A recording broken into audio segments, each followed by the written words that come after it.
नमस्कार, मी पल्लवी. मुलगा म्हणत होता, मम्मी तू रोजच भाजी पोळी बनवते, मला कंटाळा आलाय, काहीतरी नवीन बनव. तर मी आज बनवले होते मस्त खुसखुशीत आणि मऊ लुसलुशीत असे बाफळे.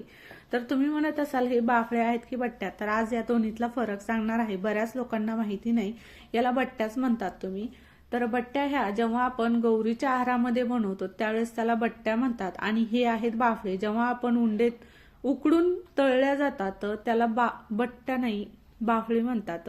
तर आम्ही याला बाफळेच म्हणत असतो, पण लोकांना समजू नये म्हणून मी सुद्धा त्याला बट्ट्या कधी कधी दुसऱ्यांसमोर म्हणत असते. तर या दोन्हीतला हे आहे फरक. ज्यांना माहिती नाही त्यांना माहिती झालं असेल, आणि ज्यांना माहिती होतं त्यांनी सुद्धा मला सांगा की कोणत्या बट्ट्या आणि कोणते बाफळे आहेत. तर त्याच्याबरोबर वरण असलं की त्याची चव दुप्पट होते, आणि त्याबरोबर वरणच लागतं. आता तळलेले असो की उकडलेले असो, वरण मात्र लागतंच आहे बरं का.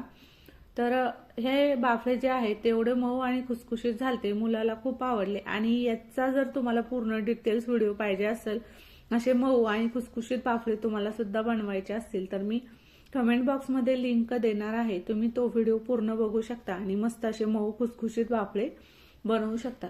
तर मुलाला खूप आवडल्या आणि खरंच खूप छान झालते हे बाफळे, बट्ट्या काय म्हणाल तुमच्या आवडीनुसार. तुम्ही याला कुठलंही नाव द्या, मला काही करायचं नाही. फक्त मी तुम्हाला फरक सांगितला, ज्यांना माहिती नाही त्यांच्यासाठी.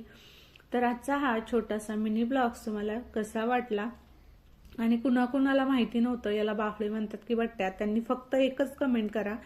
व्हिडिओ आवडला असल्यास लाईक करा, शेअर करा आणि सबस्क्राईब करायला विसरू नका. तुमच्याकरिता रेसिपीज, ब्लॉग्स, मिनी ब्लॉग्स किंवा मोठे ब्लॉग्स मी शेअर करत असते. जास्त करून तर माझ्या रेसिपीज असतात. भेटूया समोरच्या व्हिडिओमध्ये. Bye bye.